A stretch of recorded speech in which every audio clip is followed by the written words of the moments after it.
Wake up, wake up. I'm in Arizona. He's in his regular spot.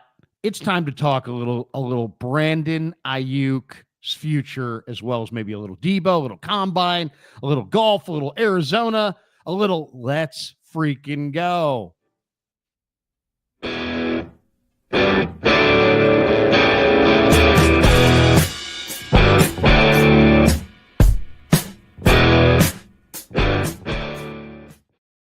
The Ides of March are upon us. Oh my God, it is Monday, March 3rd. Like Larry just said, this man is not at Levi Stadium today. He is in Scottsdale. Off day for the Giants, which means Larry will kick it into spring training mode tomorrow. Today is going to be golf. Hit him straight, Larry. Hope you, Kevin, and Ben have a great day today. What a fun day you're about to have. I've got a kindergarten class that I'm going to read to, so big things going on in San Francisco here, Larry. Let's get through the combine.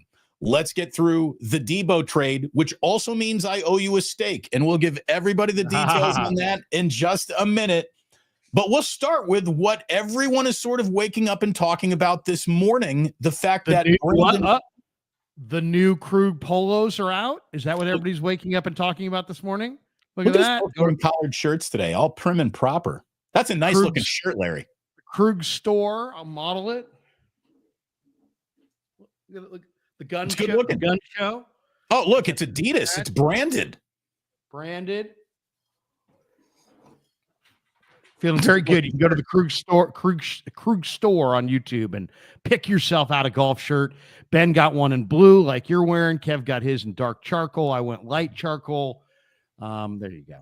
Let me just say, it's a better shirt than it is a spokesmodel selling that thing right now. So, no, it looks really good. And you certainly got your Scottsdale apparel ready to go. Wear the sunscreen. Have a great day, Larry. But look, man, we got ourselves a situation because, you know, as I said, I didn't think Brandon Aiyuk was going to be traded. I certainly didn't think he was going to be like the first big offseason story of the league year, but he has been.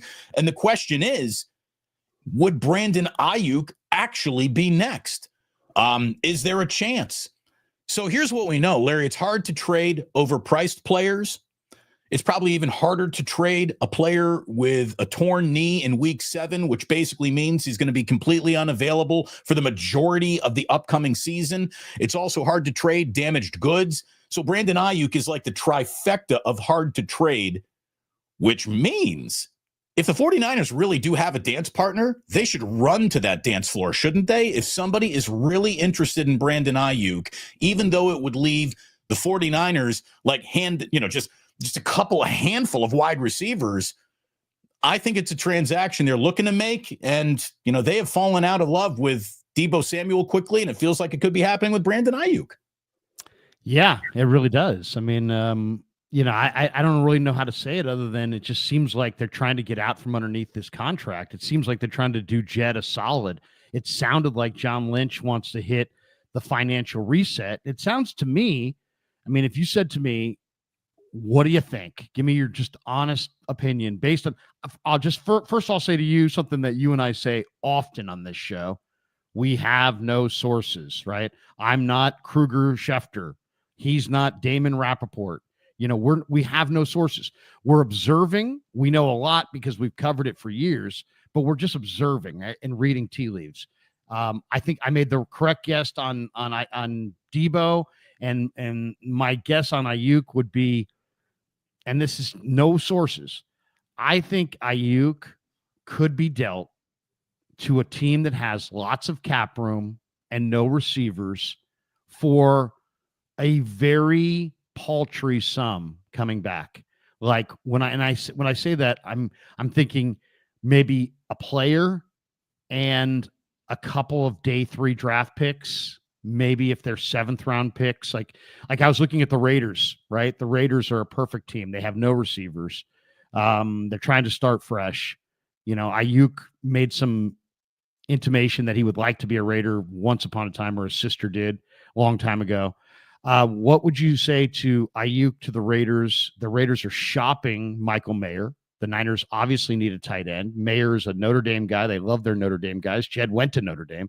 Yep. What about Aiyuk for Michael Mayer and some day 3 picks. Now, I mentioned that I looked at the Raiders draft pick list.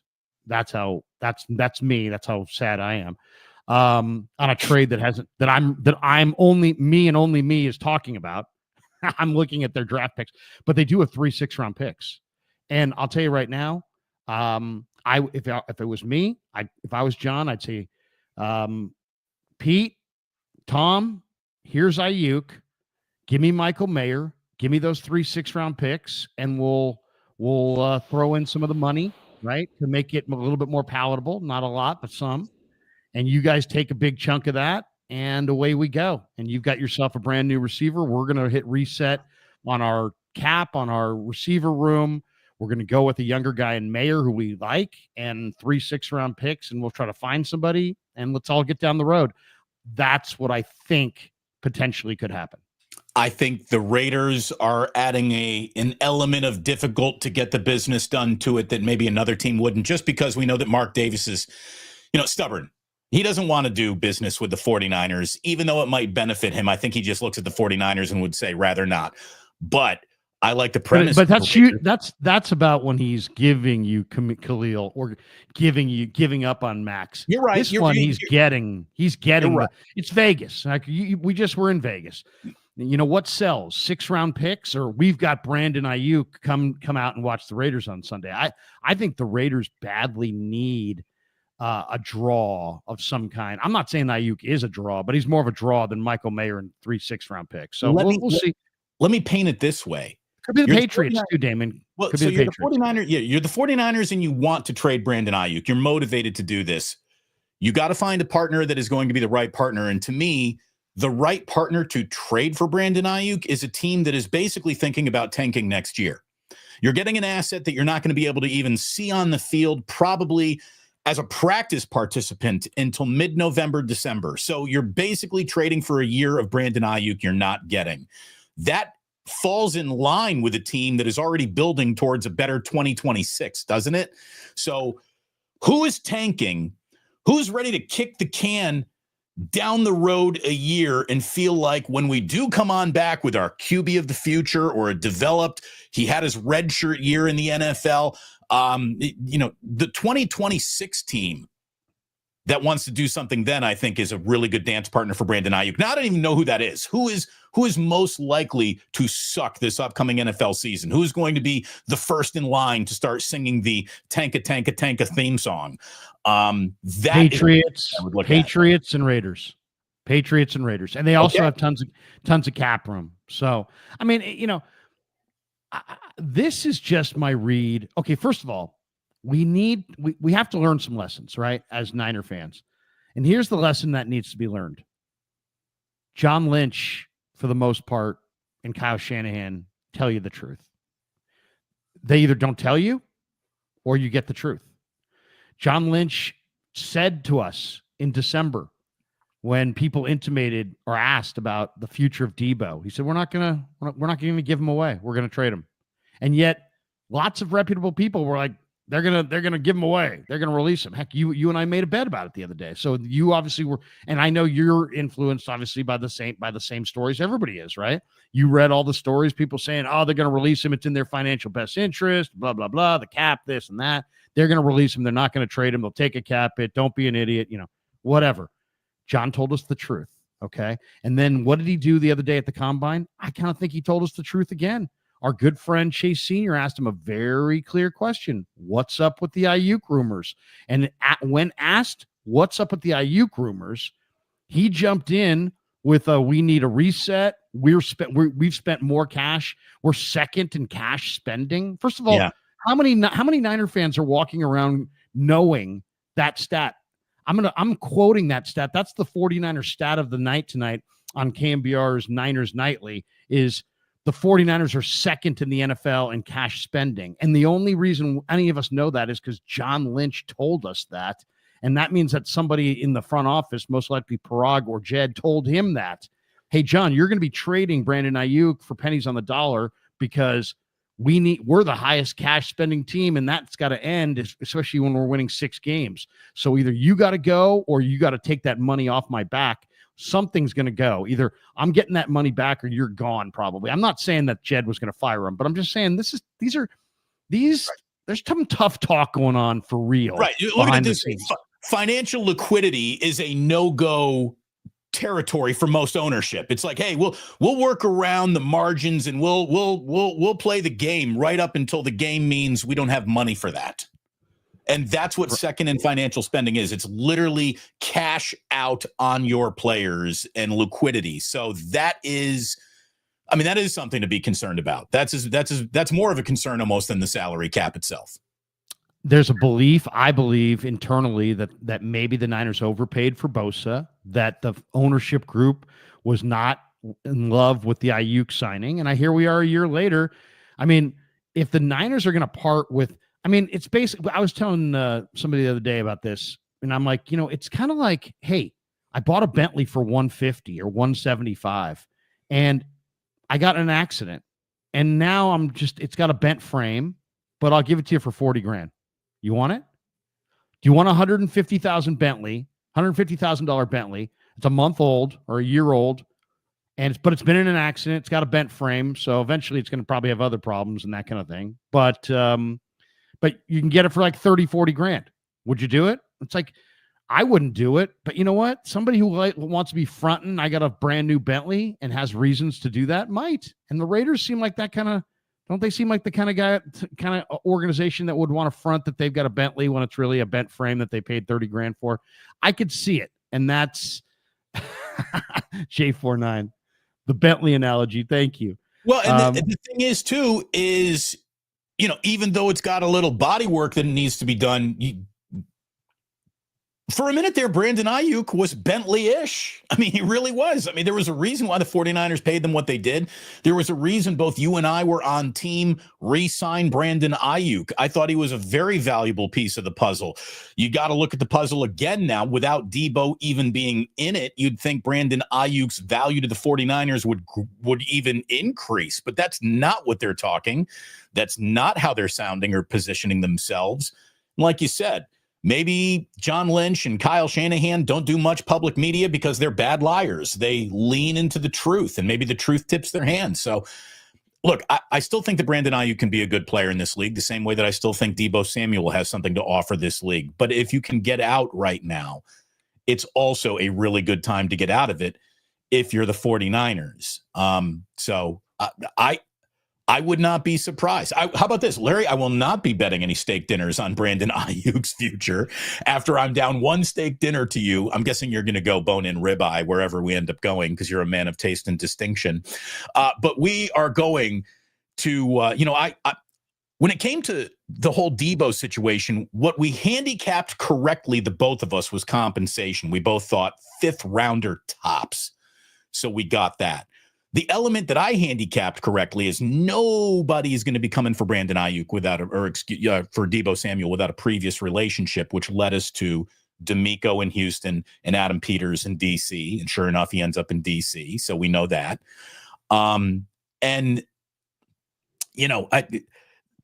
Would they really do it? Was the one thing that I just thought the 49ers might not, but that was the second and cash out thing. Here's where I think we need to just sort of reset how we look at any transaction, Larry. Dead cap money, which seems to be a huge reason to not do something, is no longer a reason to not do anything in the NFL. You got teams with catastrophic dead cap hits, like the Denver Broncos with the whole Russell Wilson deal, making the playoffs. Like the new don't worry about that stat in football is the dead cap number. It seems like teams are dancing around it like devil may care. They just don't give a shit.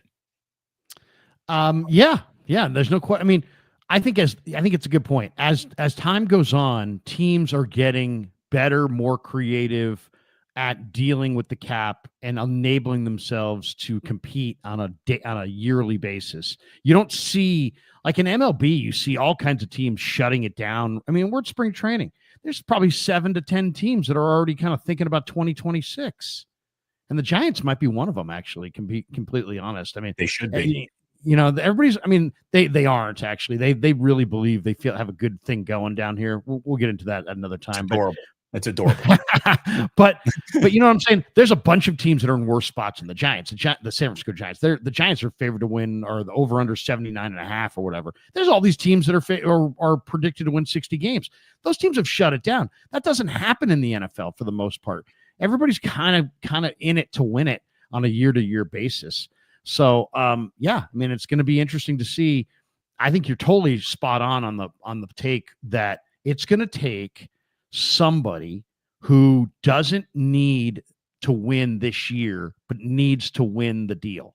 So I think if you're first of all, if you're trading Brandon Aiyuk for, you know, a player that you don't want and 3 late day 3 picks, that's as cheap as it gets. As far as you're not getting a player his age with his credentials for that price. So, you know, I mean, I could see where it could happen. Now, the reason I'm saying this, guys, is that John Lynch told Chase Sr. in the middle of that Aiyuk answer, he's like, you know, he's talking about, well, you know, we need to hit a reset. This is where we rank in cash. You can't continue, blah, blah, blah. And then he's like, and then he kind of pauses and he goes, you know, but it could be a good thing because we do need to get younger. But it's like he's having an entire discussion with himself. Right. He's an internal monologue into a microphone. Right. And it's like, if you listen to that thing closely, it's like screams at you. It screams at you. They're getting off of Aiyuk at a loss, a major loss, and they're probably going to get a couple picks that he can then say are young players. In reality, they're also known as 6th-round picks. But you know what I mean? And now there's a report this morning. Tim Kawakami is talking about replacing Deebo Samuel in the wide receiver room. And it's kind of an interesting quote. It's on Coach Yak's Twitter at Coach_Yak. Coach Yak, how you doing, bro? He says, Tim Kawakami on the 49ers replacing Deebo's spot in the wide receiver room. I've heard they don't think they need to get a better wide receiver. I've heard they like the guys they got. I'll tell you the name I've heard, Tariq Owens. I think he was good on the practice squad. This is Kawakami via a podcast. I'll say this about Tariq Owens. He's young, he's athletic, he's talented. There's no question, but that is a freaking way huge projection.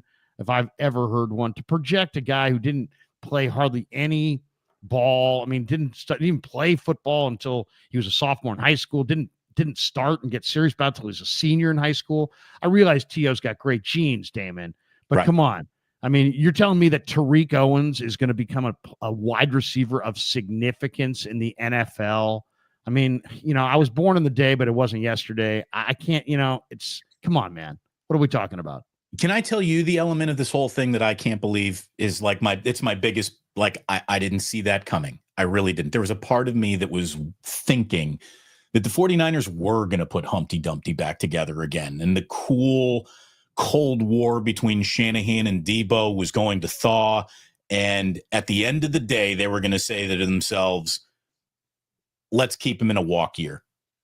Let's get the most out of Deebo one last time. He's going to be extra motivated. He's going to come in extra shape. Everybody's up his ass about what he is in this league right now.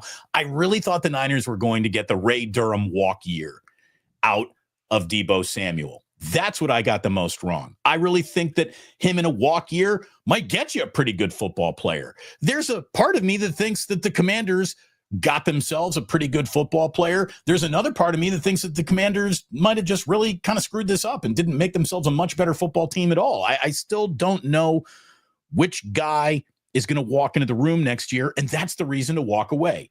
You've got to be more consistent than Deebo has been. So it's pretty interesting, man. I thought Warren Sharp, you know, you and I both admire his work, and he wrote a pretty interesting breakdown on just why this happened. And he said, look, Deebo struggled massively after the catch in 2024. And that's what he is. That's what he does. He had a career best 8.9 yards after the catch in 2021. That dropped to a career worst 4.7 just last season. He didn't win as many targets at wideout. He delivered poor success rates. His success rate, target rate were both career lows when aligned at wideout. On all other targets, though, when they put him in the slot or they used him as a receiver coming out of the backfield, he had a career high in yards per catch at 16. So, it seems like there is still a right way to use Deebo. There's a wrong way to use Deebo. It felt like Kyle Shanahan did everything he could to explore the wrong way to use Deebo all last year. Everything felt predictable when Deebo would get a touch. Maybe Cliff Kingsbury got his chess piece. The 49ers are clearly betting that he didn't. I don't know if I even agree with that, Damon. I think they understand that Deebo's going to be good. They're in a cap crisis. They're about to pay. Brock Purdy is going to get north of $100 million guaranteed. That money, if the Niners are going to do this contract the way they want to do it, and they are, which is they're going to spread it out. They're not going to give them monster money up front, or they are up front. But I mean, I'm saying they're going to try to spread it out and spread that bonus money out. But when you sign somebody to that kind of a contract and you give them a big chunk in bonus money and you get to spread that money out, that's the advantages. The disadvantage is that money has to either go directly to the player on day one, or from the team side, it has to go into an escrow. So you're talking about, you got to have $100 million cash in the bank. This is an ownership, not just it's got to be liquid. It's going to be $100 million liquid, ready to roll. I just sent you $100 million. Did you get it? Oh yeah, I checked my phone. I got it. Wouldn't that be a great day? You look at your phone. Yes, I got the $100 million. Thank you. That ding comes in and you're like, fuck yeah. Yeah. How could you not do something? You know what, Larry? You can have the A5 Wagyu steak after all. You go for it. Yeah, order one for a doggy bag and we'll give it to our dog. But by the way, but Steve Supremo, by the way, TO2 Tariq will ball out. Larry throwing shade on him since day one. I'm not throwing shade. I'm just believe me, I'm the guy who's actually watched him work out more than all of you guys combined. I can see the talent, but he's it's like saying that somebody's going to play in the Boston, opera, Boston Pops or something, and they just took up violin the other day. Right. It's started playing the oboe on Wednesday, but here we are, right. ready to go. Yeah, exactly. There you go. You're going to play tonight, and in front of thousands. And here's the thing. You know what? When it comes to, what I like most about Shedeur Sanders? His dad's genes. What do I like most about T.O.'s kid? He's T.O.'s kid. That has to count for something. But in a year where the 49ers were desperate for another guy to step on the field, and even if they weren't playing that day, another guy to dress at the position, he didn't crack a single sniff of an NFL game last year when there were a lot of opportunities. So to immediately pivot to that guy could be the answer, that's a big pivot. Now, he could be. He might be. But to bank on that, to hedge that, we're good because T.O. is in the system, that's T.O. Jr. No, that's an awful lot. Now, he might be. Can we go over winners and losers, by the way? But before we get to that, okay. I mean, it's the Kawakami thing, and it's not like Kawakami's saying he believes in Tariq Owens. Everybody's got a different role here, right? Kawakami's role is to tell you what he's heard. My role is to tell you if that guy's any good. And I don't think that guy's any good. Now, my role is to tell you when Larry's out of his fucking mind. Right. The 49er current wide receiver room, though. I mean, because ask yourself this, and I would say this very straight to anybody, Kyle, John, players, anybody. At the beginning of a football season, you can literally draw a line through a number of teams in the league. They can't do it. And to me, this is a can't do it wide receiver room. Right now, the Niners have Aiyuk, probably back in November, Jawan Jennings, Ricky Pearsall. He has Chris Conley here, but Chris Conley's not here. He's a free agent.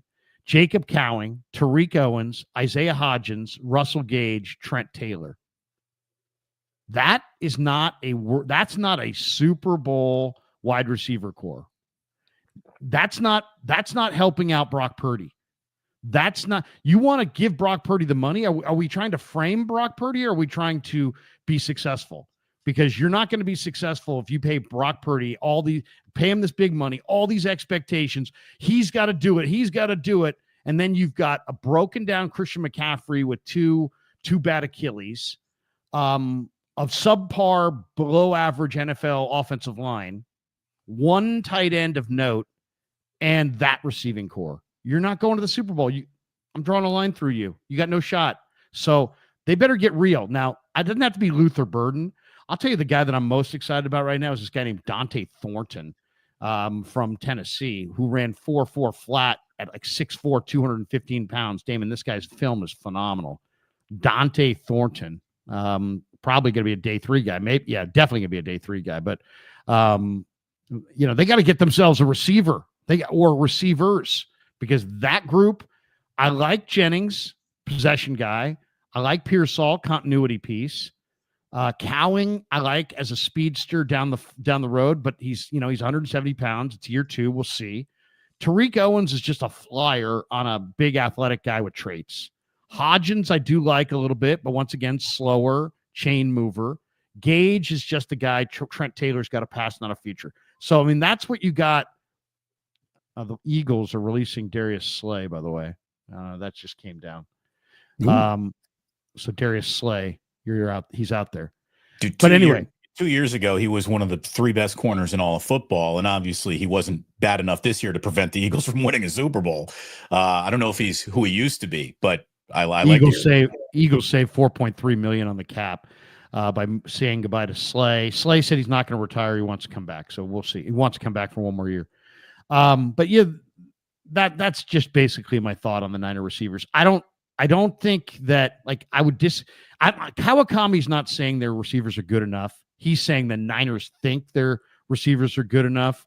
I hope they're playing possum and just being, that's lying season between now and the draft, because if they really think their receiving group is good enough, not only are they not going to win the Super Bowl, they're probably not going anywhere for a while, because that means they really don't know personnel. If they really think their wide receiver room is Super Bowl caliber, now I'm worried about their personnel evaluation ability. Here's the thing. You can take away from your wide receiver room if your running game behind an offensive line that is officially punching the we are no joke button. You can get better. You protect your quarterback long enough, all of a sudden receivers are popping open and guys are better than you thought they were. I think an awful lot of 49ers success starts again along that offensive line. And we're going to talk about that when we get into our combine crushes and all that stuff. Yeah. Real quick, when it comes to Deebo, I want to go through what I think are the winners and losers, the clear winners and losers of this Deebo trade, starting with Jaden Daniels himself. Like, he has a very interesting player now out there. Cliff Kingsbury has a very interesting chess piece. Now, it's a chess piece that Kyle Shanahan was ready to walk away from. So that's a chess piece that comes with a big flashing red light over it. But, this is what the Commanders wanted. The biggest winner, though, I really think, is Terry McLaurin. At best, he's got a teammate that's going to help get him open. At worst, there's a new guy in the room at his position who isn't going to take a single snap away from him. McLaurin can only win by this, right? I mean, Deebo's not taking anything off of his plate and might actually, with someone else to really having to cover, it helps McLaurin out. So I think that he's a winner here. I think that the 49ers are not winners at this time. I'm not saying that they won't become it, but it's hard to chalk this up to addition by subtraction at this particular time. Not yet anyways. It's going to change how the 49ers have to approach this upcoming draft. I think it definitely puts a wide receiver on their plate as a day 2 pick, very early day 3 pick. It needs to now be a bigger priority than I assumed it was going to be going into this draft. Ricky Pearsall is a huge winner in this. Juwan Jennings is a big winner in this. Jacob Cowing, come on down. You are the next contestant on Can This Guy Play Wide Receiver? Let's see what Jacob Cowing looks like. He, I think, is a huge winner in all this. And the other guy, I don't mean it's specifically him, Larry. The Darius Slayton-ish guy out there. The Darius Slayton-like free agent wide receiver. A guy that isn't sexy, that isn't expensive, that isn't too desired, but the 49ers think that they can sign and really get something out of. I'm not saying it's Darius Slayton, but a Darius Slayton type. A guy whose phone is not ringing at the stroke of midnight on free agency. Guy whose phone rings the following Tuesday at lunch. That's the wide receiver that I think is going to be a big winner in this, because the 49ers need to find him. The 49ers have to sign some free agent of, not great reputation, but good reputation, a little bit older in his career. Shanahan's going to want to give him a shot. Whoever that guy is, he's a winner in this.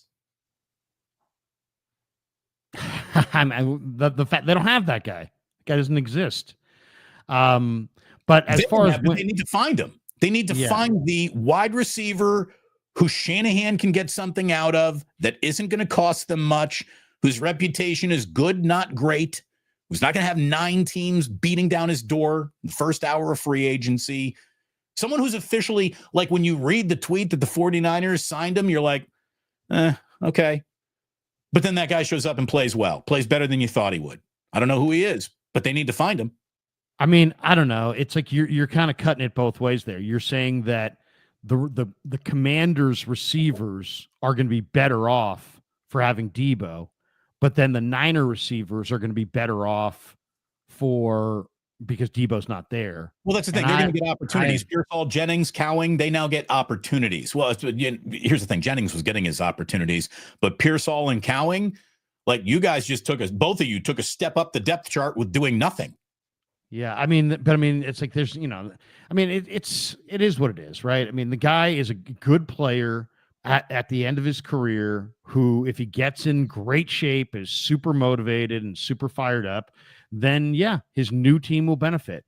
But realistically, he hasn't been able to play more than 3 or 4 games without taking the kind of hit that makes him, either slow down or either miss some time or just slow down and not be the same player.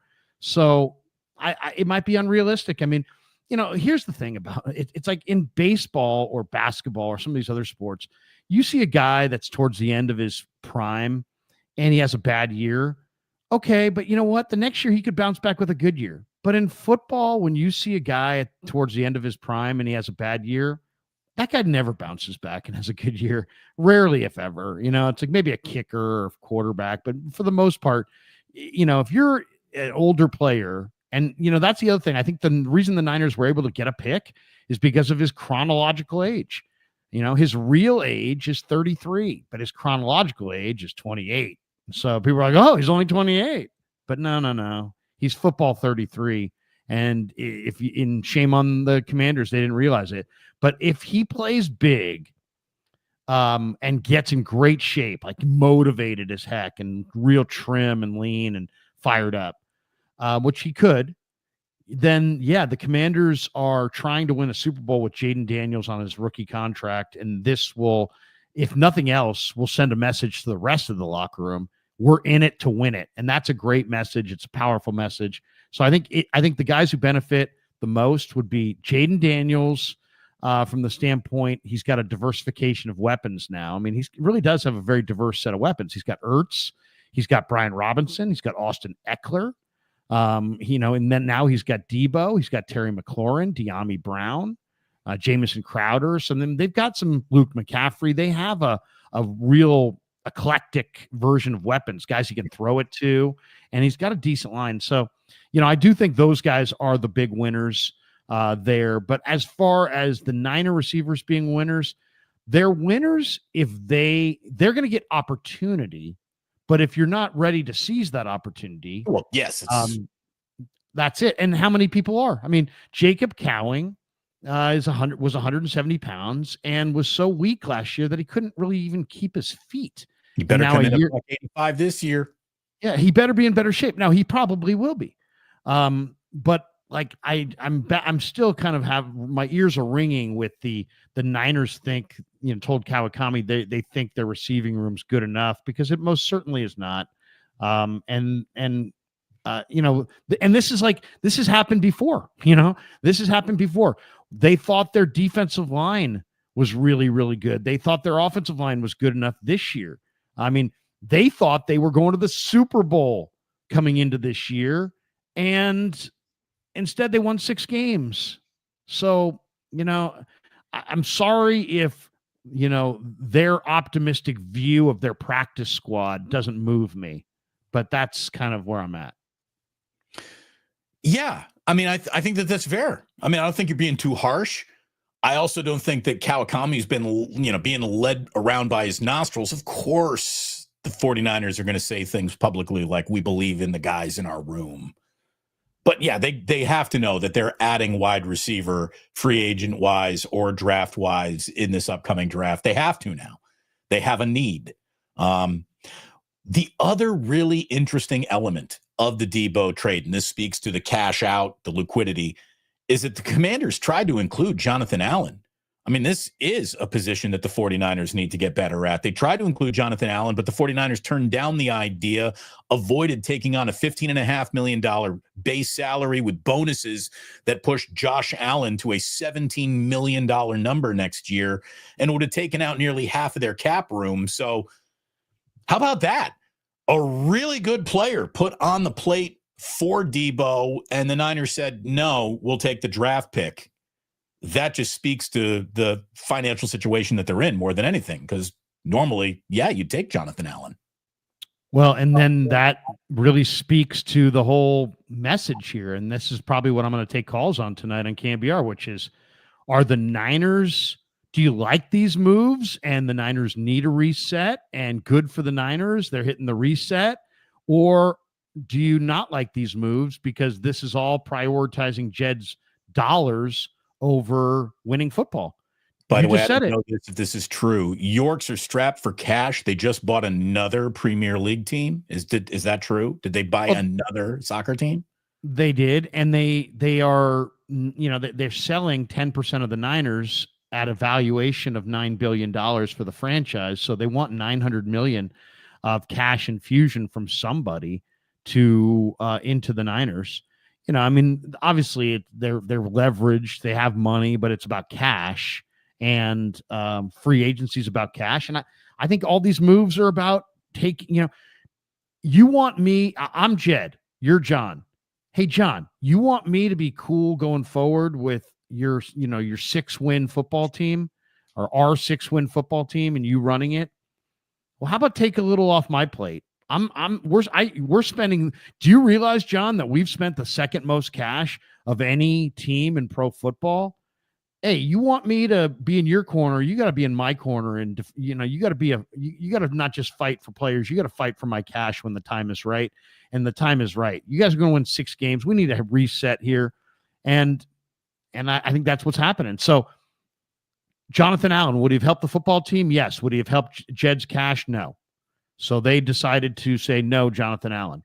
Trading Deebo, does that make them a better football team, or does that help Jed's cash? That helps Jed's cash. Selling Aiyuk off for pennies on the dollar, if that goes down, is that going to be a move to make you a better football team, or is that about Jed's cash? These are moves about Jed's cash, and I'm not saying Jed's evil, or Jed doesn't have, these aren't good decisions in the long run.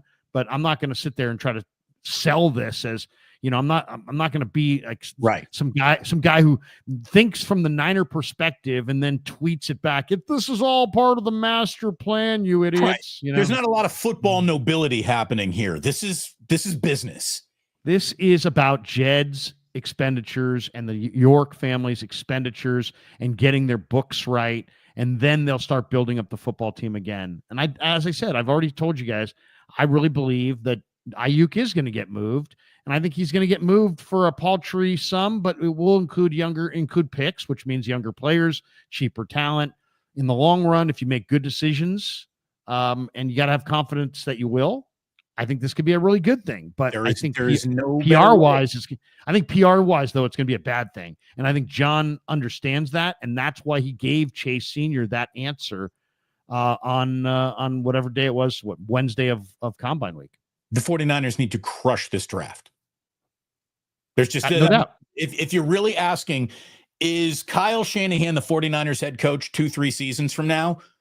That answer will be the same answer did the 49ers crush the 2025 draft? If the answer is yes, did they crush the draft? I bet you it's yes, Kyle's still the coach. If it's no, I bet you he's gone. That is how big of an offseason this is. There is no faster way for a 49er, for any NFL team to save money than start rookies. That is the number one way to do it. So let's see what they do. This is just a massive draft. And again, they got another pick now, a fifth for Deebo. So that gives them, 12 picks, Larry? They got 11, 43, 75. Projected compensatory of 99 in the third round. They have 3 fourth rounders, 112, 138, 139. They now have a fifth rounder, which they did not have before, from Washington at 148. They're going to be picking at 189. And then 228, 232, 255. If you wanted that 15-man draft class, you trade back. By the way, I think I'm picking at 11, but I might trade back from the second or third. I don't think I'm coming off number 11 because I got a draft crush now, Larry. After the combine, we know who he is. Okay. Wait, no, I don't know who it is. I think we're rolling with Armand Membo at 11. Just saying this. Let's not overthink this. Let's not overthink this. Let's not overthink this. But the 49ers they got a really interesting draft board. Like, they can play this in a lot of different directions, knowing that trading up isn't going to be one of them. It's going to be interesting to see how this plays. Yeah, I don't see him trading up, but you never know. You never know. I mean, here's the other thing too. It's like, the best receivers in the draft are falling in their lap, it looks like. But they just went receiver, and they like their receivers, according to Tim's reporting. So, questioning.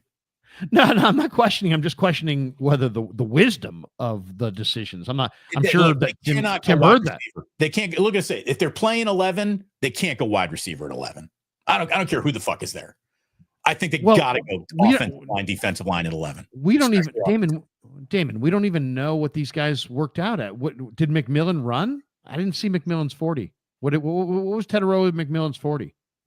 I don't have it right in front of me. Let me see if I can find it. NFL.com. See do we know what his 40 was? I'm eager to see what he runs. I mean, his ball skills are amazing. So if the guy ran a killer 40, then maybe he will be there. He won't be there for them. But I mean, he might be he might be exactly the kind of receiver they need. Now, you're right. They need to bolster their offensive line. Membu would be a great run. Getting a lot of didn't run here. I Googled it. I didn't see didn't run. Getting a lot of didn't run. Okay. Yeah, did not run. So, yeah. So, I mean, to me, he's a... I'll tell you who did run. Membu. Like the wind. Get that guy. Holy shit. That's the guy. Yeah, That's the pick at 11. Guy ran the second fastest 40 of all offensive linemen, the third fastest 10-yard split. He is 332 pounds. He had a 9'7" broad jump. Every single, did he put it on tape? Yes, he did. Now let's measure him against NFL talent. Holy shit. To me, this is the pick. This is the pick at 11. You start him either at right tackle or left guard, and he is your heir apparent to maybe take over for Trent Williams one day. I think Membo's the pick at 11. I mean, he had a good combine, but I mean, I knew he'd have a good combine. He's a great athlete. He's an incredible athlete. I mean, depends if you want to go offensive line there. I mean, I don't think the 49ers are going to go offensive line there. I do want to go offensive line only because of supply and demand. A guy who could be a future tackle can be a starting offensive lineman today. I don't know how many of those are going to be around on days 2 or 3, where the defensive line and other positions are much deeper, just from a supply and demand standpoint. I think I'm going O-line at 11 if I'm the 49ers. It's just my opinion. Yeah, I mean, it's not crazy. It's not wild at all. It's but they just, their stated goal is that they, that they believe that they can find offensive linemen later. Last year they found Purdy in the 3rd round. I mean, I'll say this. Membu is, I love the I love first of all, the most important stat for the offensive lineman is the 10-yard shuttle. Yep. And the best one was Connerly from Oregon, 171. And then Jared Wilson, the center from Georgia, who was very impressive, 172. And Membu was 174. Membu also had a 4.91 40 and a 9'7" broad jump. That broad jump was number one. So yeah, I definitely liked Membu a lot coming into this thing, and I definitely like him a lot, now. As far as does that mean that he's in front of, the defensive linemen, the other players that Nolan, Pierce Jr., Turner. Well, I'll tell you what I think is even a safer pick than Membu, and that it could be a position of major need, is the defensive backs. I mean, you look at the cornerbacks. I mean, Jahdae Barron, the nickel corner that Brian Branch is just so valuable as well. And Barron was the Thorpe Award winner, and then he runs 4.39. So here's my thing.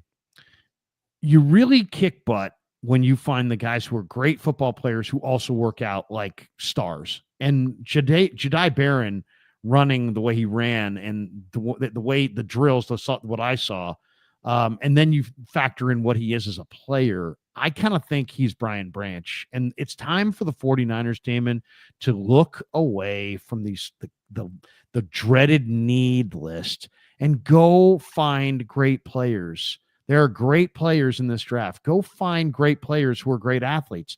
That's how you get Brian Branch, and that's how you win in the NFL, when you have great players. I know they need offensive linemen, but you know what? What you really need is you need a starting left guard, because Banks is moving on, and you probably could use a starting center. But you also need to find great players, and a great nickel corner like Jahdae Barron. I don't know, man. I mean, you're going to let Mooney walk. Week one. It's Robert Saleh. Week one, starting for the 49ers at left guard, Ben Barch. You comfortable with that? Yeah, I am. Okay. I am comfortable with that. Now, I would like to upgrade my offensive line, but my point is this. The offensive line is a technique position. It's very, very, very, very rare that these guys are just ready to step in and dominate the way that Purdy did, where he stepped in, he played really well. So if you feel like you got a plug and play player, fine. But you know what? There's been bad teams drafting premier offensive linemen at the top of the draft for a long freaking time, and they stay bad teams.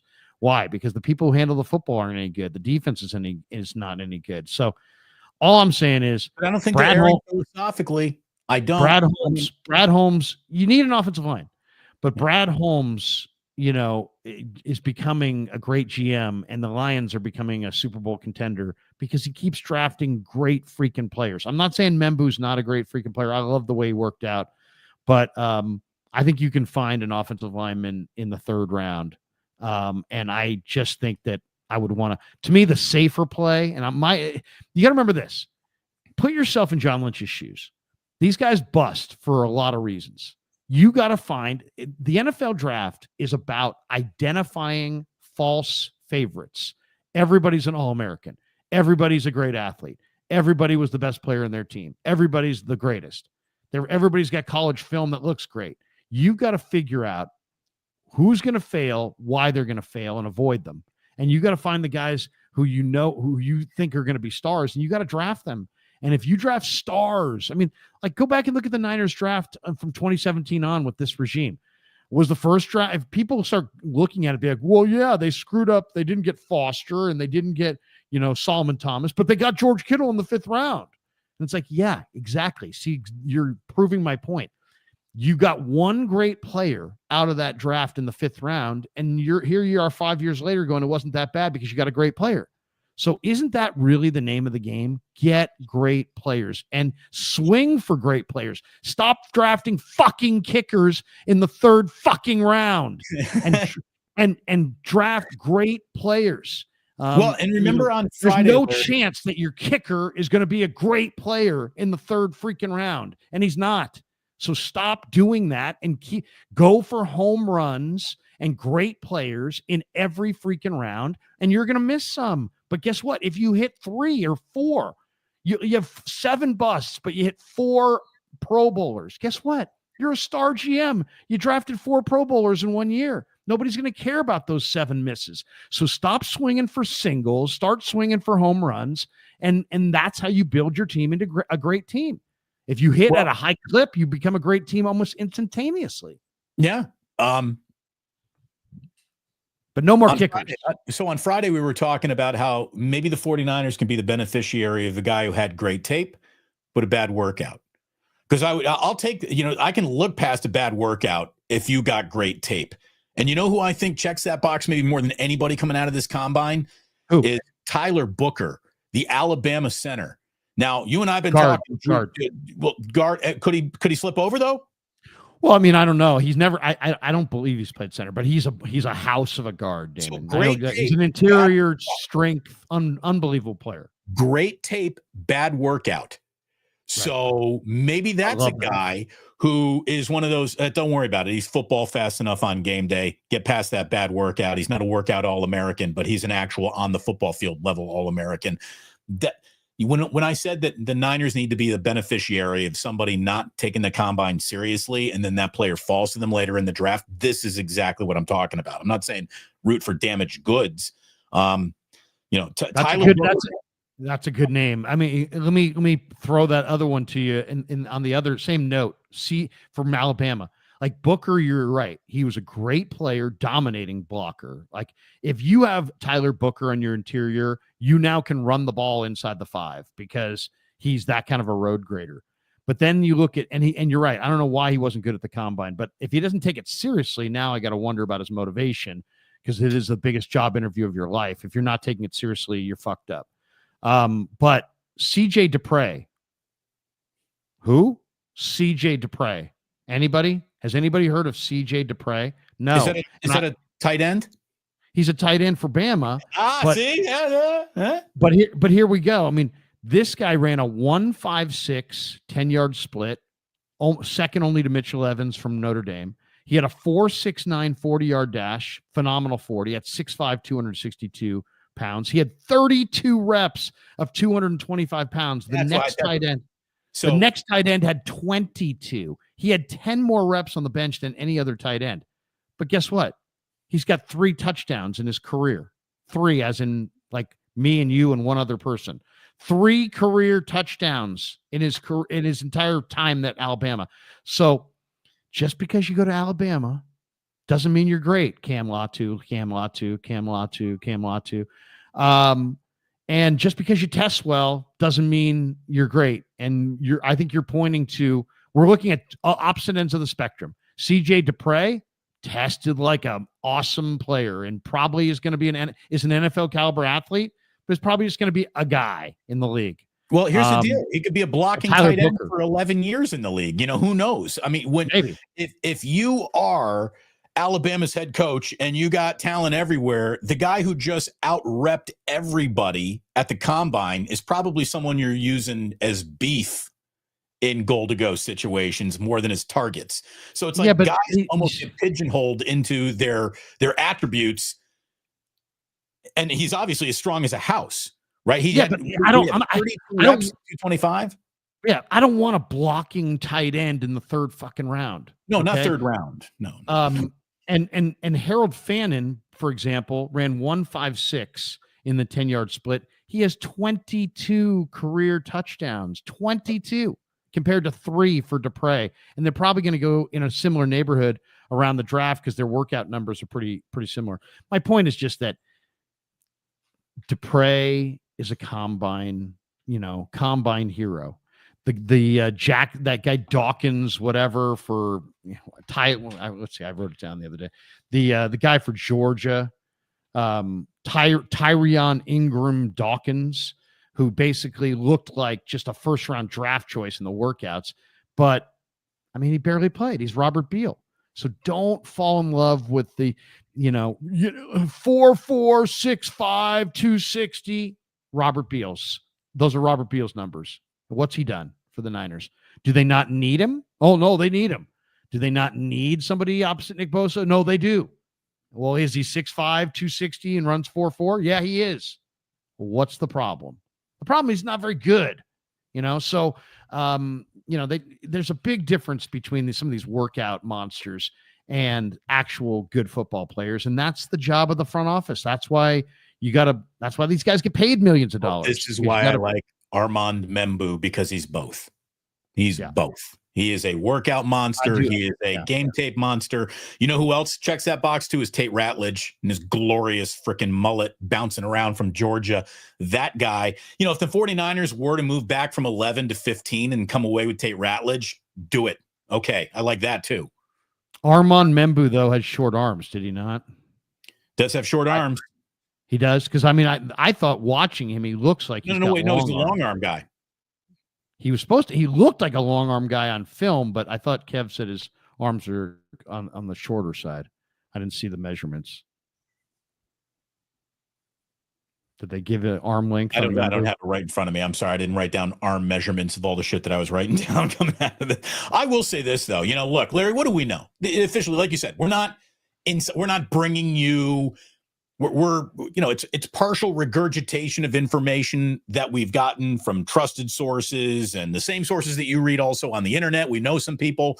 We've been doing this a long time. Here's what we think. Here's what we feel. What can we actually prove? The answer is nothing. But it does really seem that everyone who is officially in the know says this is going to be a hell of a draft. I mean, this is a deep draft. It might not be top heavy in terms of the definitive number 1 overall pick is, the definitive number 2 overall pick is. There is still a lot of talk about the Titans even moving off of number 1. They don't know. Is it going to be Shador? Is it going to be Cam Ward? Are they going to go Travis Hunter? Are they going to go, the D lineman from, or the Penn State? There's Abdul Carter. They're going to trade. Yeah, they're going to trade. They're going to trade. The Giants and Jets both want Cam Ward. They're both trying to trade with the Titans for number 1 to take Cam Ward. Cam Ward's a great player. Shador Sanders is just a dude. He's a dude with a famous dad. Shador Sanders is just a guy. Cam Ward is a star and going to be a great NFL quarterback. And as we get closer to the draft, I think the scouting community understands that. So now Tennessee is going to get a nice little haul. I'm telling you, Larry, had this not been one of the years where I think NIL money was really keeping guys with NFL ready to go talent in school, this might have been the deepest draft of all time. Right? I mean, there are a lot of guys who would be drafted, day 2, day 3 early on, but they went back for that NIL guaranteed money and another chance to improve their status for next year's draft. Had this been an Ali oxen free, if you want pro money, you got to go be a pro draft. This could have been one of the single deepest drafts ever, even without that. I think it's going to be one of the deeper drafts we've seen. I think there are going to be starters, absolute starters, coming out of the 5th and 6th round in this draft for sure. Well, I mean, there's 3 positions in this draft where, based on the projections that I've seen, there's no doubt there's going to be really good players at that position that are undrafted. Running back, tight end, defensive tackle. There's some amazing depth at running back. There's all kinds of guys. I mean, there's going to be good running backs that are undrafted guys. That's why it will be interesting to see if Ashton Gianti, it's one of the reports that I saw coming out of the combine is that some personnel people feel that Ashton Gianti won't even be the number 1 running back, that it's going to be a Marion Hampton from North Carolina. He didn't have a top 10 40 time. Yeah, well, I mean, running back, here's the one thing about running back, though. It's like, I mean, you have to remember that there's a lot of factors here. One, how you play is how you play. So it's like it's not about the combine. Right. It's about who's the best. But it's also who you playing. And at Boise State, it's harder to thump your chest about who you play than it is for others. Yeah, I mean, that's the rub. So if you're going to sit there, and I'm one of these people who is going to sit there and say, by the way, very good point here. Gianti wasn't at the draft, which is why he didn't run a top 10 time. There you go. Fair enough. Wasn't at the combine. Yeah, it wasn't at the combine. Yeah. Yeah. I mean, and that's why he didn't run. But either way, he's a great player. But Damon's right. That Boise, the fact that he played at Boise is a part of the equation. And, that's a concern. I mean, I saw him against Penn State. He didn't look as good. Okay. He did not look as good against Penn State as he did against San Jose State. Shocker. All right. So it's just a matter of, exactly. There's going to be incredible backs drafted in every round of this draft. How about Virginia Tech's Bashal Tootin? Fastest running back measured, 4.32. He is an interesting guy because to me, the running back stat that matters is not that one. It's the 10-yard split, and he had the best 10-yard split. He had a 1.49 10-yard split. This guy runs 4.3. He's put together. He's got good explosive traits. What was really impressive about Tootin is that he is an awesome kick returner and punt returner. So if you get him, it's almost like you're getting that dynamic returner who's also kind of thick and is going to hold on to the ball. So he's a two, he can help you in two different spots. But I was going to say a guy like Trevor Etienne for Georgia. He had the second best 10-yard split, 1.51. He's quick as a hiccup.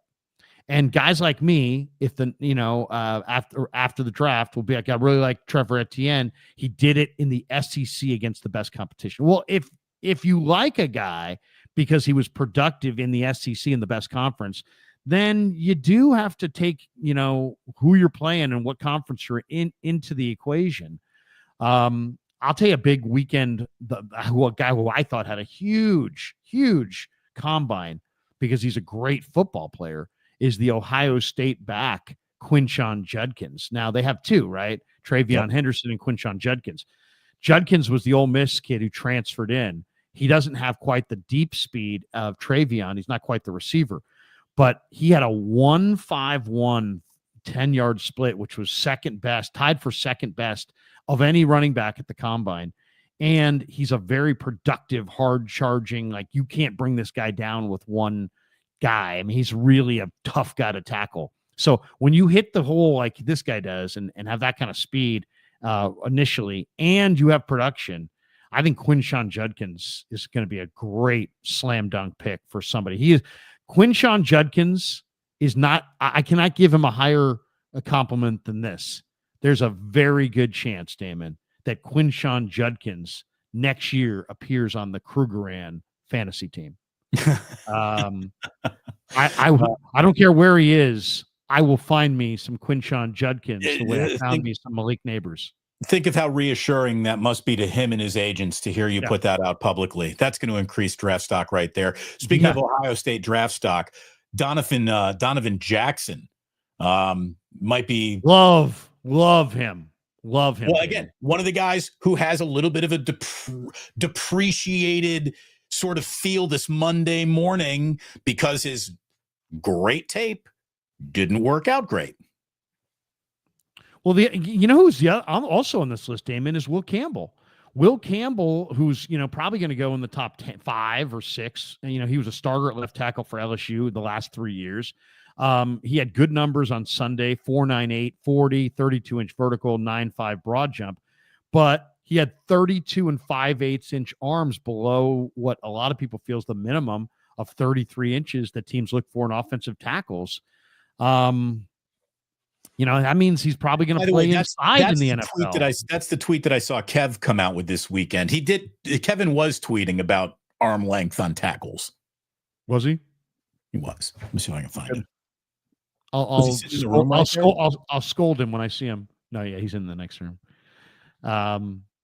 But yeah, I mean, I'm just saying, as far as guys that could fall because of this thing, who knows? What if Will Campbell fell to 11? You could get the best offensive tackle in the draft. And you can get him just because he's got 32 and 5/8 inch arms. Screw that. Who cares? Right. Joe Staley had 33-inch arms. He was awesome. He's freaking going to go to the Hall of Fame. Look, I mean, when you're starting left tackle at LSU for 3 years, you're a player.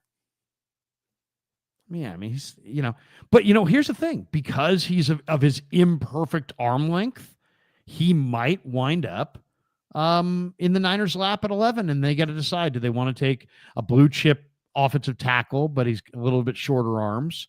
Here's the thing: I'm taking Membu over him. I think I'm taking Membu over him. Oh, I love Membu. I love Membu. I mean, Membu's really, really impressive. I mean, Membu is. I mean, not only that. Did you hear him grunting on the 40? I mean, it was just like Yeah. He he sounded was like just Shannon Sharp not knowing his Instagram was open. he was like Dave Parker coming down the first base line or something. Um, 6'4" and a fourth, and 33.5-inch arms. So this guy at 6'4" and a fourth, 30, those are average by NFL standards, but 34-inch vertical, 9'7" broad. He's explosive. He's a great player, man. I really, he's a total finisher. He's a total, this guy, Membu is to me, when I watched the tape, I was like, I want that guy. I want that guy. So if they do go offensive line, I got no problem with Membu. I'll say this too. You know what I'm really excited about? I'm excited He's about the pick Brady. at 11, Larry. He's the pick at 11. I'm telling you. I mean, he's definitely got to be in the conversation. I think there's a trade back at 11. I think they probably move back. But Brady Cook is my new favorite quarterback. I love Brady Cook. And it's not just because of the combine. I've been loving Brady Cook for about a month now. But at the combine, 4.59 in the 40, number one among all quarterbacks. 10-yard split, 1.53. He's faster in a 10-yard split than Brock Purdy, who had a 1.54. 1.53 at 6'2", 215 pounds. By the way, if anyone wants to look at this, you can watch him and Membu. They're both Mizzou. So anyone wants to watch his tape. And Luther Burden. Number one in vertical, 37 inches. Damon, Tyler Shugg was second. Tyler Shugg's vertical was 32 inches. He had the number one vertical by 5 inches.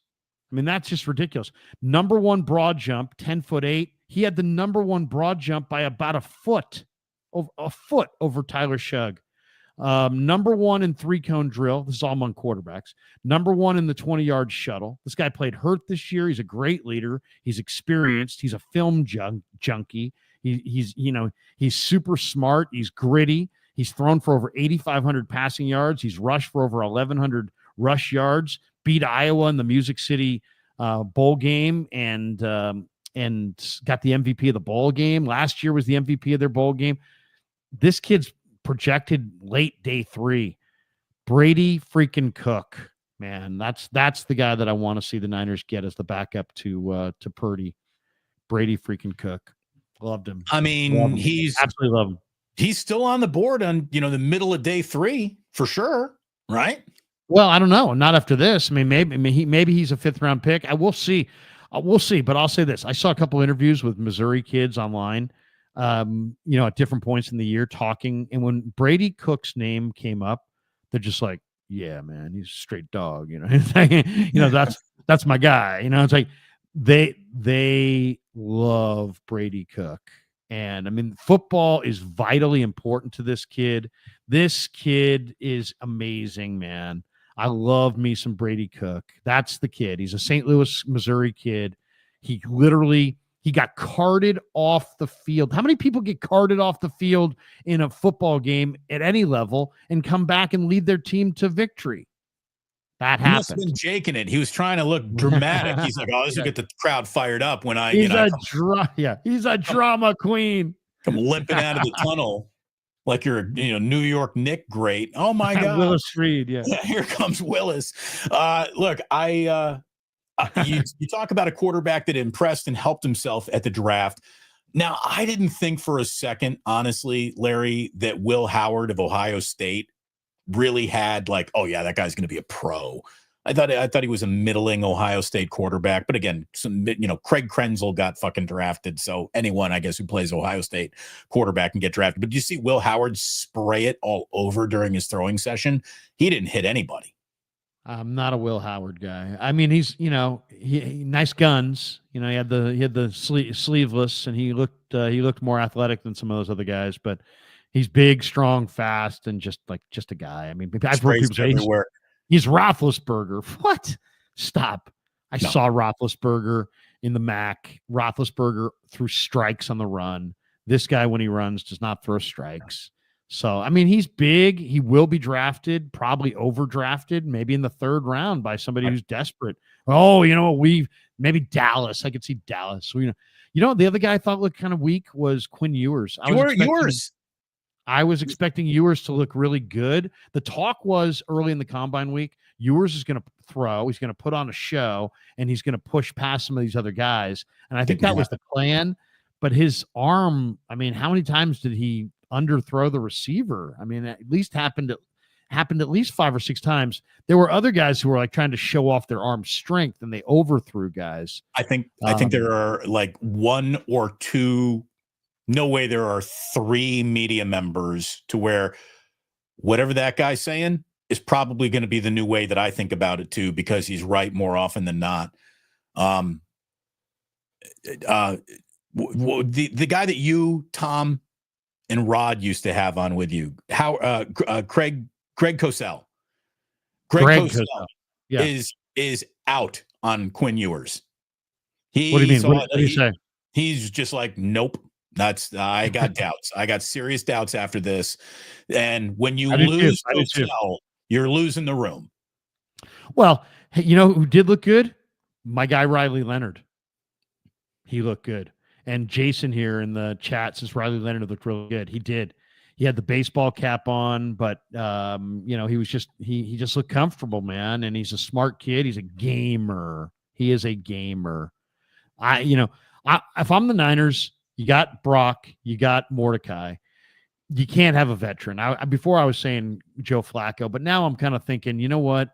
If they're so poor that they can't afford receivers, that they're hitting the reset, then this is a perfect time to invest in a rookie quarterback that you also like. I like Brady Cook and Riley Leonard. I think those are the gamer day 3 steal quarterbacks. I'd try to get one of those guys. I really would. Larry, we got a ton of supers to go through. Should we hop in? Yeah, let's do it. I'll jump over here. Here we go. I'm doing it. I got the touch screen, and I always do. You know what? Let me go ahead. I got it. Let me see. Let me see if I can do it on the touch screen, because I think I can. I think I like the way this is going to go. Here we go. We'll fly through them, and there'll be no mistakes. Watch. Here we go. Micah Cervantes.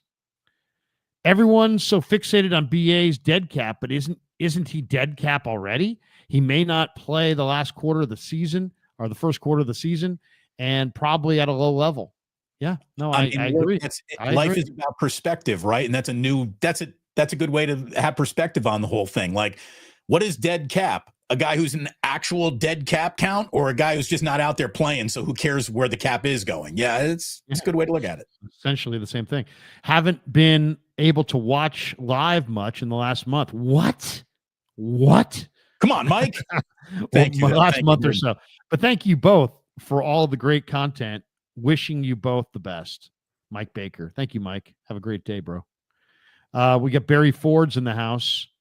He says, Damon, take Larry to Nikki Steakhouse on Division. I hear Wagyu beef is perfection. Okay, first of all, when the bet was made, I did not hear the word Wagyu happen at any point in time. There's got to be a price point capped on this steak. We can't have a $200 steak. I'll go up to $100. I mean, I understand a good bone-in ribeye is an $80 walk down the road at just about any good steakhouse these days.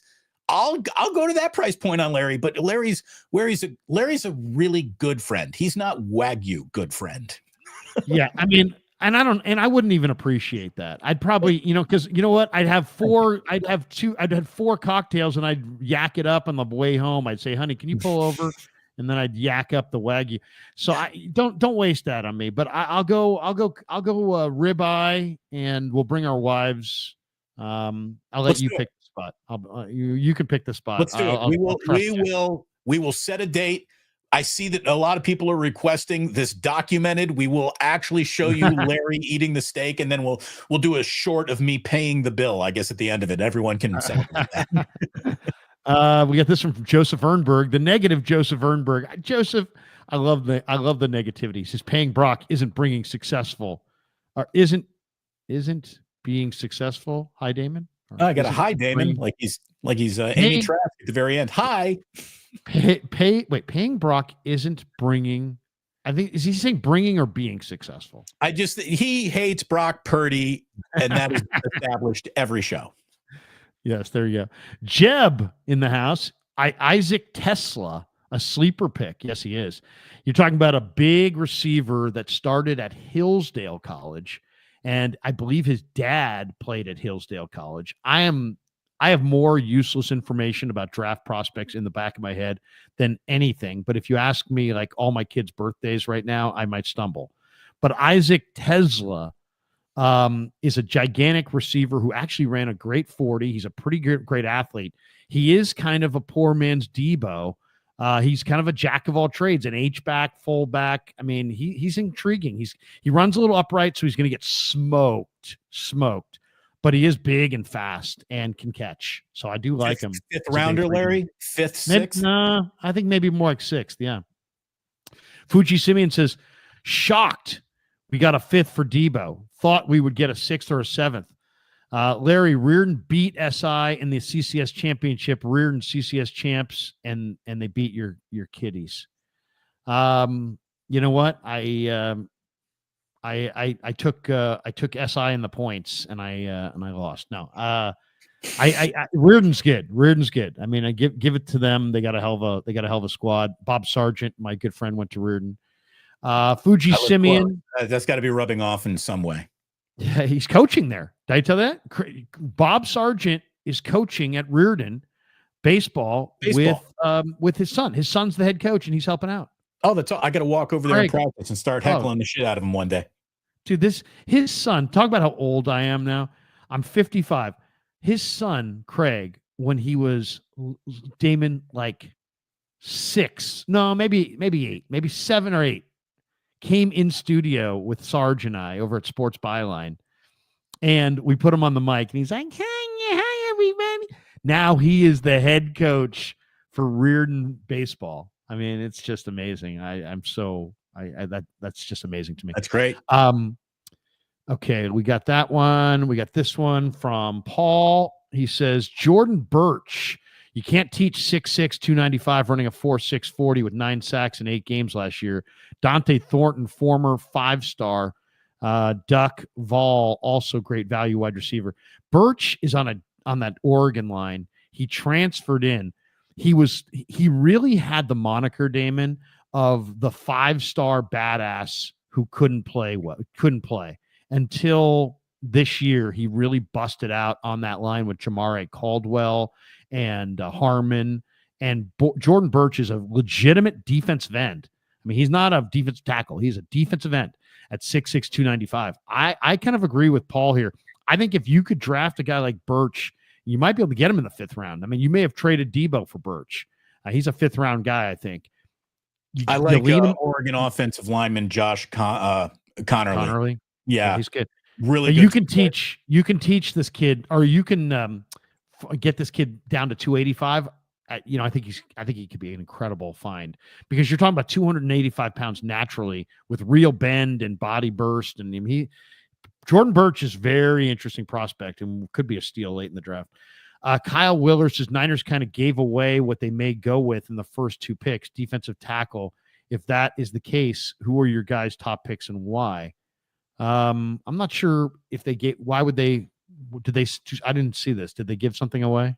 No, I don't think that they gave anything away. But to me, it's, if we know that the well that the defensive linemen are in goes all the way to the center of the earth, and the well that all the offensive linemen only goes down a couple layers, I am looking offensive linemen earlier than I'm looking defensive line in this draft. The Niners got to get better in both spots. But it would be hard to say no to Walter Nolan sitting there at 11, especially if Membu goes in that top 10, which he might have ran himself into the top 10. He might have. James Pierce Jr. I love I'd rather have Membu at 11 and come back on day 3 and get CJ West out of Indiana. Yeah, that's a way to play it. I kind of like the Ariante Ursi, offensive lineman from Minnesota, who's just 6'6", 340, and had some incredible workout numbers. As far as who I would go with, once again, I like a lot of prospects. I love Kenneth Grant, tremendous player. There's a chance that Mason Graham falls down and is there for them. If not, I kind of agree with Damon. I kind of like the second tier of the tackles on the defensive side. So let's say the top tier is Mason Graham, Walter Nolan, Kenneth Grant, Derek Harmon. I like that next tier, which is Darius Alexander, Ty Robinson, Shamar Turner. I kind of like that next group, and I even like some of the next group of linemen, which is like Eric Gregory, JJ Pegues, Keontae Hamilton. Those are the guys that and then there's a whole nother level beyond that. But I'm just saying, the offense, I'm as we get closer to this thing, I'm going to see, we'll get a tighter feel for how the board's going to actually fall, because that we get more data and more. The mock drafts the week before the draft are enormously accurate. The mock drafts, right now and in the months prior are not as nearly as accurate, because you need all the info. The best mock there is John McClain, old NFL writer out of Houston. He has been doing one of the most accurate mocks now for the better part of 20 years. So. Really? Yeah, John McClain is officially retired, but he's retired like Art Spander retired. He still does everything he used to do. He's still a games. You know what the Eagles did last year? They went for two of the cleanest prospects in the entire draft. And when I say what's a clean prospect? A clean prospect is a guy who produced at the college level, worked out at the All-Star games among his peers and dominated, kicked all kinds of ass at the combine as well, and has no problems off the field. They've got production. They're physically dominant. They're not in the police blotter. They're really great guys and great players. When you check all those boxes, you have a very clean prospect. Quinyon Mitchell was that guy. They drafted him last year. To me, when I'm looking at this draft, I'm starting to wonder if Jedi Barron from Texas and Maxwell Hairston from Kentucky might be those guys. They were great players in the SEC, and then they come into the All-Star. They were great players in Mobile, and they're great workout guys in Indy. And I'm looking at Jedi Barron and Maxwell Hairston, two big corners who are dominating, and could be Pro Bowl players, could be stars on your defense. So, well, look, that's what a lot of people are saying about Michigan corner Will Johnson, right? There are four Wolverines. Will Johnson, yeah. There are four Wolverines that are probably going in the first round. Mason Graham and Kenneth Grant are first rounders. Will Johnson, probably a first rounder. And coming in somewhere in the 20s could be Colston Loveland, who had a really good combine as their tight end, and he could be a first rounder as well. So, Michigan, a lot of Michigan could come off the board, and I do like Will Johnson. I do. Yeah. Oh, he was the MVP of the national championship game 2 years ago. He's physically dominant, and he's in a very clean prospect, and he's an elite player. I mean, he's an elite workout guy too. So yeah, he's clean. Maitland says, Larry, how does Armand Membu from Missouri look on film? The kid blew me away at the combine. Completely agree, Damon. Sit at 11 and hope he falls to you. I think he'll be there, but what he looks like to me is just, he's got an unbelievable base. He looks like he looks like a guy who's got long arms, because he plays with his arms extended. He never, I watched a lot of him. He did not lunge. He's got real power and tenacity, but what really stands out is this guy is looking to he's looking to put that defensive lineman like 6 feet under. Yeah. He's just going to keep driving. There was a couple plays that looked like, that blindside play from the movie. He plays nasty. I mean, that's the thing. You want nasty offensive linemen. Yeah. And he's both athletic and broad. See, like, if you can there's a lot of athletic guys, but a lot of times they're narrow. And then there's broad guys, but they're not very athletic. Larry, he's super versatile too. Like, I think he's a guy that you can absolutely start at right tackle if you want to improve at right tackle. You can absolutely start him at left guard and have him be the heir apparent and learn how to play tackle from one of the best of all time, and Trent Williams. I think he fits need. I think he fits versatility. And look at it this way. Let's say Ben Bartch shows up. He's all that in a bag of chips. Yeah, now all of a sudden this guy really is maybe replacing your right guard or your right tackle. So maybe, or maybe Ben Bartch can play center. Maybe you say Ben Bartch plays center. I'll say, what's that? I've always lived in San Francisco, so I don't have snow knowledge. You've lived in upstate New York and Chicago. Yep. You have much better, in Indiana. You have much better snow I've knowledge. Shoveled driveways, more driveways than you, buddy. What is that thing called that's super wide, that basically scrapes the snow off the entire street in one swoop. You know, you've seen that thing. It looks like that's what Membu is. He's that wide snow scooper that just dominates. What do you mean, like you put the snow plow? You're snow Is it a plowing? road grader? Is it I thought it was called a snow scraper, maybe? I mean, I don't know. I mean, you're just talking about the big blade that goes on the front of the truck and pushes the snow away. That's a snow plow. But it does the whole street at one time. Yeah, it's a big plow. It's a gigantic. Yeah, I mean, that's what that guy is. I mean, he's just so wide, and yet he clears this huge lane. He's a road grader. Grader. Clarence, thank you very much. Member now for 11 months, nearly a year. Like and subscribe to the Damon Bruce Plus. Thank you. Thank you very, very much. I agree. Stop being a mock. What does it say? Stop being a mock and subscribe. Don't be a mook, Larry. There you go. It's Clarence Beeks in the house. Season. We get this one from Mark's Maine. Why were teams backing off Teteroa McMillan once they looked at him closer? What is it we're not seeing? I think he's kind of raw as a route runner, and he doesn't get a lot of separation, and he relies on his great timing to make these contested catches. That's a great thing. But when you watch him a lot, you see that all of the catches are contested because he doesn't have the ability to separate. So to me, his 40 is going to be essential. Yeah, I've had buddies who are scouts who tell me that they think he's going to run sub 4.4. So, if he runs sub 4.4 at 6'5", 210 with those kinds of ball skills and leaping ability, he's going to go really, really high. It's receivers. It's not considered a great receiver year. He played at Arizona. There's always that. And, as I said, some people think that he's other people think he's not going to run well and that he's not going to test well as a jumper. So we're going to have to find out what his real physical profile is. He dominated this year. I'll say this, Damon, when everybody and their brother knows, like if you have a good junior year, a good, year prior, and you're coming back to a team like Arizona that just lost Jacob Cowing to the NFL draft, they've got you circled, X'd, highlighted. Right. If you produce at all, you're badass. If you produce a ton, you're really special. And he produced a ton. When you're the first name in every defensive meeting, a week is team, when a week is playing your team, you're good. Yeah, exactly. We got this one.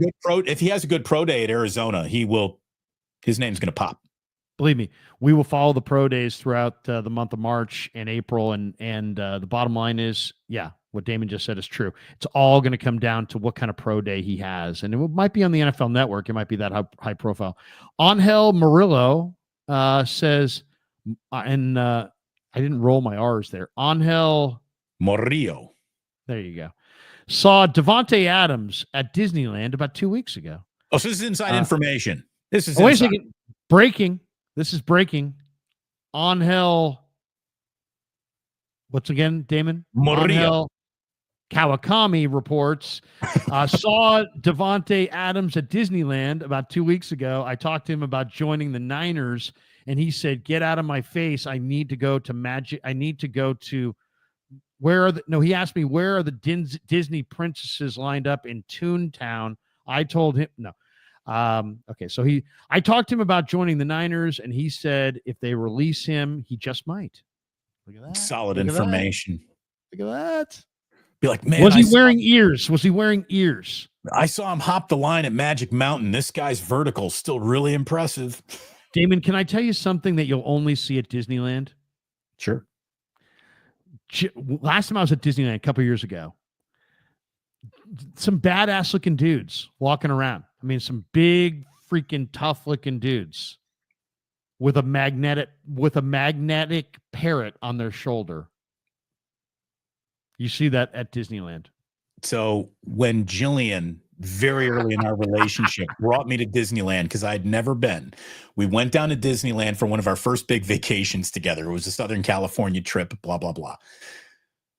We were walking around Tomorrowland, and there was one dude there who literally looked like San Quentin had just let him out. I mean, he had tattoos up to the cheekbones. I mean, he was the most cholo looking, gonna stab you fucking guy. And this is never judge a book by its cover. He's the only dude at Disneyland who came up to me. Damon Bruce, I love your show. I'm from the Bay. Oh my God. The most prisoner dude at Disneyland. And I took a picture like this. And so never judge a book by its cover. Guys with tattoos up to their eyeballs might be fantastic. But Jillian leans over. She's like, of course he knows you. Of course. Fuji Simeon says, any surprise quarterback who could be calling or who could be called during the first round? I think Jackson Dart, last pick of the first round, something like that. I mean, I have to look at the team who's got that pick, but I think Jackson Dart could play himself into the first round.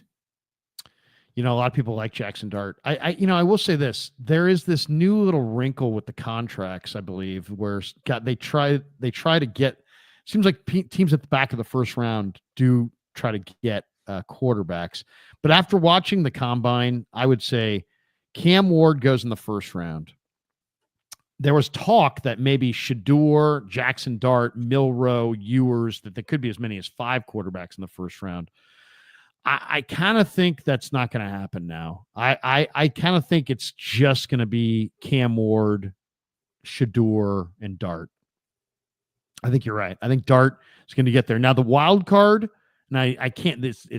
I can't see him in the first round, but the wild card is Taylor Elgersma from Laurier, because he is 6'6", 215 with a gun. And he's pretty athletic, pretty smart, so we'll see. We'll see how NFL scouts and NFL GMs feel about that kid as we get closer. Somebody could see a Mahomes type skill set. I mean, not that Mahomes is 6'6", but Mahomes was a great thrower. This guy's an incredible thrower as well. Clarence Beeks in the house said, arm length, your thoughts. Arm length mean here's my thoughts on arm length. For center, it means nothing. For tackle, it means everything. Simple as that. Center and guard, nothing. Doesn't bother me at all. Tackle. I don't know about everything, but means more. I'll give you that. Certainly means more. Gotta have that arm length at tackle. It really. And here's the thing. I would say this: if you ever doubt me, go watch NFL close-up end zone film and watch the pass rushers against the long arm tackles versus the pass rushers against the short arm tackles from the end zone, what we call end zone tight, right? You get sideline wide is what we see on TV. Sideline tight is what the scouts watch and the teams watch. Then they also intersperse end zone film as well, and it's all end zone tight. Watch end zone tight and watch a long-armed rush tackle versus a short-arm tackle. It's all the difference in the world. We got this one from Fuji Simeon. How many IU players get drafted?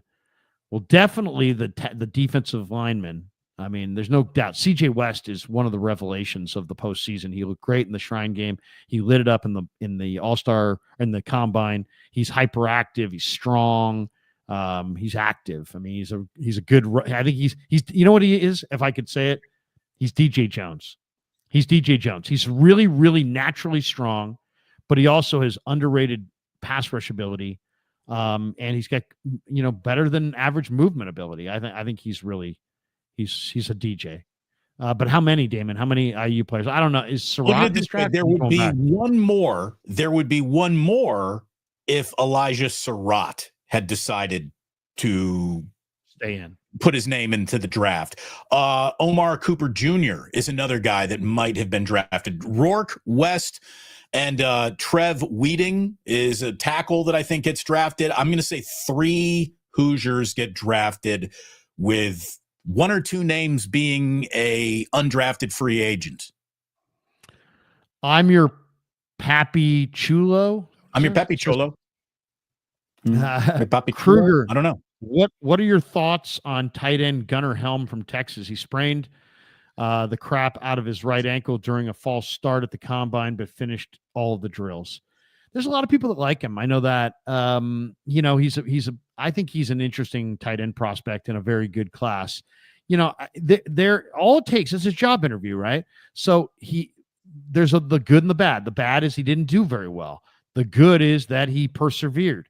I think he'll win over a couple teams because of that perseverance. I think he'll lose some of those teams.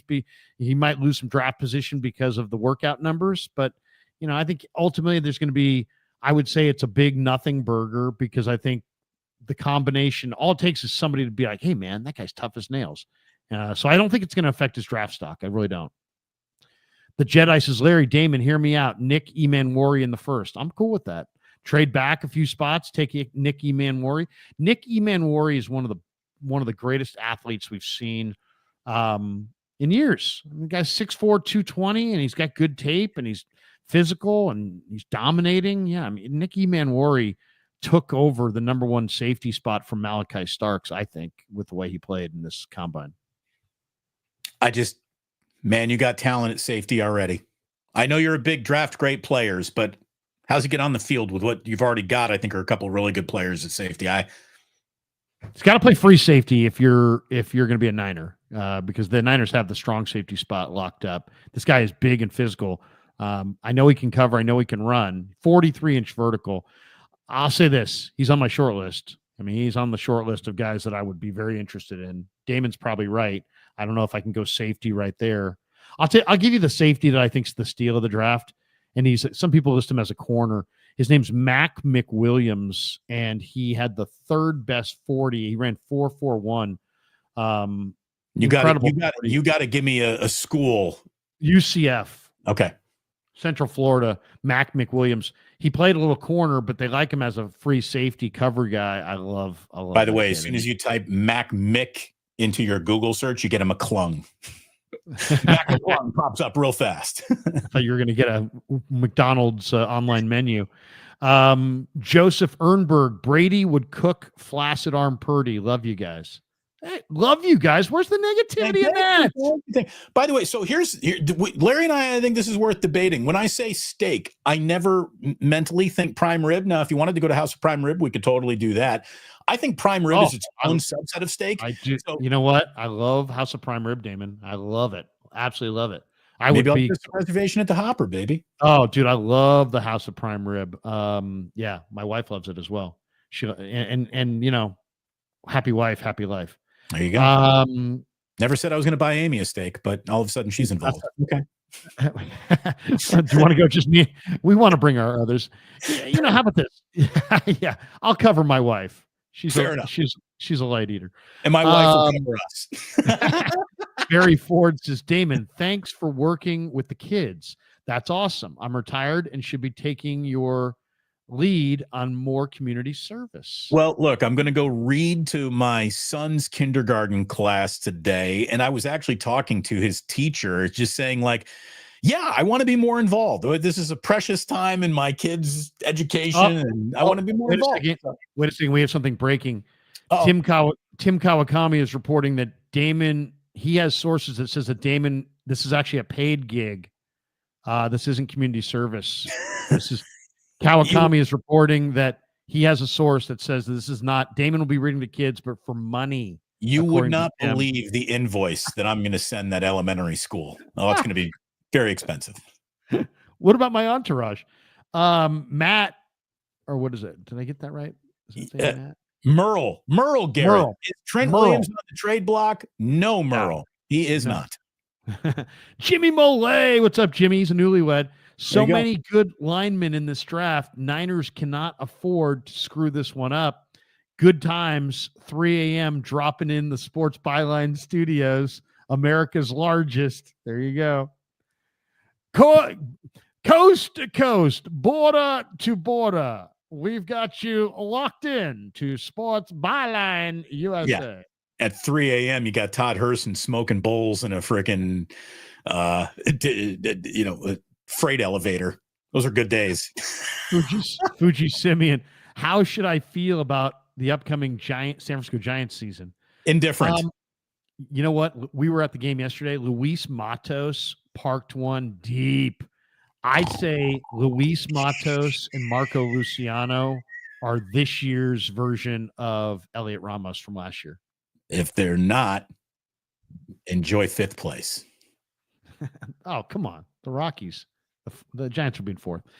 Angel, Damon. Murillo. he wasn't wearing ears, but I felt like an a-hole because he was with his family, and after I talked to him, everyone else realized who he was, and he got Brought mobbed. the attention to him. Brought the Oh, wait a attention second. to him. Angel, you know what? That's called the Larry Krueger move. You go up to somebody in the locker room. Hey, man, you got Talanoa. You got a minute for me in the post game? And he starts looking around because he knows there's a horde of media people, and he'd be like, yeah. And he kind of A bunch of microphones come into the picture. All of a sudden, picking up all the audio of your exclusive. There's lighting. You see, there's lighting over the back of your shoulder. Now the NFL Network's there. Now there's some candy ass TV person who's like seriously afraid to go up to anybody right there. Everybody's trying to take your shot. And then you have to sit there and say, "Oh, sorry, Talanoa." Then you walk, and then I slither away only to see him bring all this attention to you. Yeah. All right. We got this one from Jim Molay. He says, "I typically go end zone tight until they announce last call. Then it's sideline wide all the way." That is awesome. Jimmy. Chris Olig says, drop 5 to 10 spots, get a second rounder, Ursi or Donovan Jackson. Yeah, no, I think that's smart, Chris. I think that's really a smart play. I think that is a way that I would go. I like that thinking, though. And we have the last one here from LD Studios. How do you feel about Guerrero doing Deebo plays? It's coming. Yeah. Absolutely. Hey, guess what? If they were all about winning last year, they would have done it last year. But they were all about appeasing Deebo's ego last year. This year, Guerendo's going to run the Deebo plays better than Deebo, and people are going to then go on, their whatever channel or wherever they're spouting and be like, Kyle Shanahan should have used him last year. And it's like, yeah, he probably should have. All right, that's it, man. We're an hour and 41 minutes into our stream, and it's time for me to go hit the links. There you go. Hit them straight, Larry. Have a great day today. You got Kevin and Ben. You're with your sons in Scottsdale. I mean, father-son time doesn't get much better than that outside of, reading some books in kindergarten. So we're both getting our dad points today. We absolutely are. Good for us. Good for our kids. Teach the children. Let them lead the way. Show them all the beauty they possess inside. And make sure your golf bag's loaded up with beers. 100%. There you go. I can't wait till I can drink with my kids. I haven't even thought about that. I mean, they're 5 and 3. I haven't thought about drinking with them. Well, that's good. If you had thought about drinking with them, there'd be a knock at the door right now. Larry, Hi, I'm Pam with Child Protective Services, and I'm a big fan of the Wake Up Show. And I'm here to see Damon. Yeah. Mr. Bruce, could you step outside? Could you step outside? We're gonna walk. We'd like to go for maybe a little walk. Come this way, sir. Come this way. Larry, go have a great time in Scottsdale, man. Enjoy some baseball. Looking forward to your Scottsdale updates. I don't really know. I have almost no interest in the fact that spring training is underway, and maybe your coverage will suck me in a little. So that's what I'll be looking forward to. Like and subscribe, our good friends, to the Plus, to the Krug Show. If you've done one, go ahead and do the other. Like and subscribe. Thank you very much, and have a great day. Camelback Mountain. I tell you, there's one time Pablo Sandoval, he decided to run up Camelback Mountain, and he said, I'm going to be in great shape this year. And then all of a sudden, spring training broke, and he was still 64 pounds overweight. But, he had that one jog up Camelback Mountain that everybody talked about. I said, oh, Gwyneth Knapp is writing about it. And look at now all of a sudden we got all people ready to look at Pablo run up the mountain. Isn't that exciting? Damon, I'll tell you, I don't play a lot of golf, but I was playing fantasy golf a few years back, and I had to scour at the last second for which PGA Tour player had ripped up an ACL. And I'll tell you, thank you, Brandel Chambly.